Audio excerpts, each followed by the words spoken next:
Of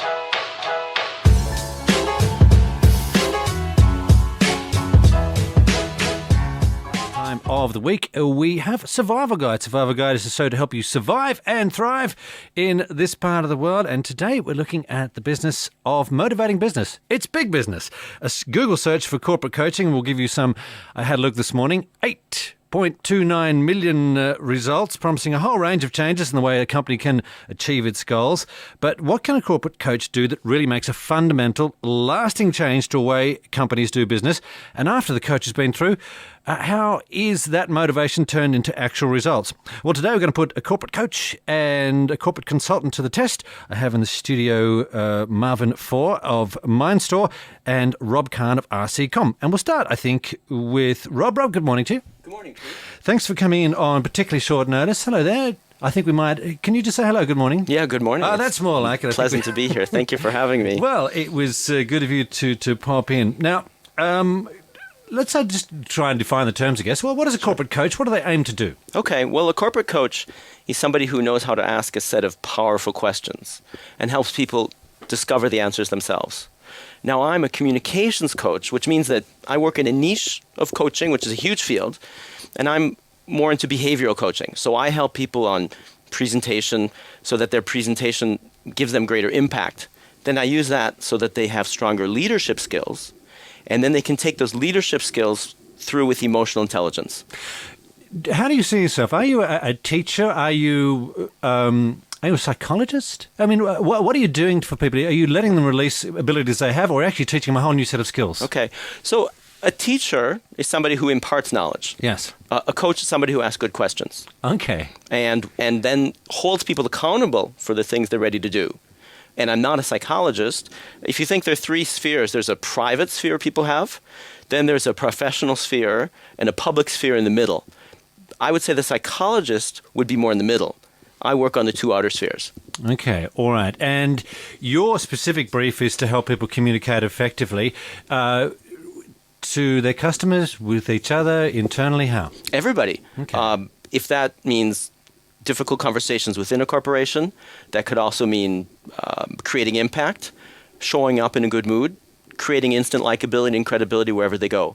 So people experience it works inside the workplace and outside as well. Well, give me an idea of some of the things you might teach people. I know you've only got a short time, but right. What changes can you make that have immediate effect? Okay, well, we can do one right now. Okay. I try to give people X-ray ideas, X-ray vision into some of the things they're doing so they can concentrate on their voice, the tone they're using, the body language, and that causes them to do something called a body check and a voice check. So that they can say, what am I doing? How's it coming across? Is that working for me, or do I need to change? And one of the first things I do with people is I help them from unintentionally sabotaging some of their communications by removing the word but from the vocabulary and replacing it with and. Okay. Just tease that out a bit for me. Okay. How to explain that, how that works? Well, when we're talking, we tend to meet a lot of resistance in terms of presentation and impact. When I say, Pete, love the show, it's great, but, I don't really like the music. So as a coach, I'm going to ask people, what's the impact of that statement? So I'm going to try and help people move to a positive frame of mind by saying, Pete, great show, and some of the music I think we could improve on. Gotcha. Okay. So a small change, but profound in its impact. Right. Potentially. So that starts to ask people to put what they're doing and saying into question. And then they start to notice, how can I create a better impact to increase my likability and credibility and competence with other people. And you mentioned earlier the body language and the non-verbal cues. This is because they're often underrated, aren't they, in terms of the impact they have on a conversation? Yeah, there's a gentleman named Marabian who said that the impact of communication, our body is 55 to 60% of what we say. And the tone of voice we say it with is up about 38% of what we say. Which doesn't leave much for the actual words, does it? The words are at least under 10% in some circumstances. Okay, so your goal is increased and more effective communication. Good communication is a two-way street, involves good listening. Is that part of your brief as well, or are you just trying to get people to present what they want to say in the best and most convincing way possible? No, actually, active listening is the greater part of communication. It's about 45% of what we do. Okay. So is get people, paraphrasing, summarizing, and then coaching them through some of that, saying, what have you tried? What's working well? And what's going to make you even more effective in the future? And now you work with individuals and corporations. So let's look at a case study. And I don't try to mention names, but just walk me through the process where you would take an individual, say an executive, who has potentially trouble. Actually, I'm going to ask another question before we get on to that. Are you called in situations that are not working, or are you called in the situations that are working? Both. Corporations, I work with large corporations and international organizations. They have coaching programs. And then there is the case. We could take one. I work with a manager, and she called us in because her ratings were really poor. She was doing a 360 survey. She was doing a 360, and on a scale from, say, 1 to 10, she was about at a 1 and a 2. Okay. Very intelligent, articulate. Okay. So step one, kudos to her for calling you in, I guess. Yeah. Yeah. Or for listening to the call. Yeah, okay. All right. Absolutely. All right. She called us in. Yeah. And then we worked with her, and we helped her understand the impact. So how her mood and what she was saying and doing affected other people. And if that's negative, how that's going to impact performance. Okay. And just walk through the nuts and bolts. How long is this process? Does it take weeks, months, days? We started with 6 sessions. 6 sessions. 4 hours each. And we do 2-hour sessions. So we use videotape, we use role play, we use the coaching conversation itself. And if you want, I can tell you how we set that up, because I think it would be interesting for people. And then we give them homework. Okay. So they have exercises. We do ask them, we meet, say, every 3 to 6 weeks.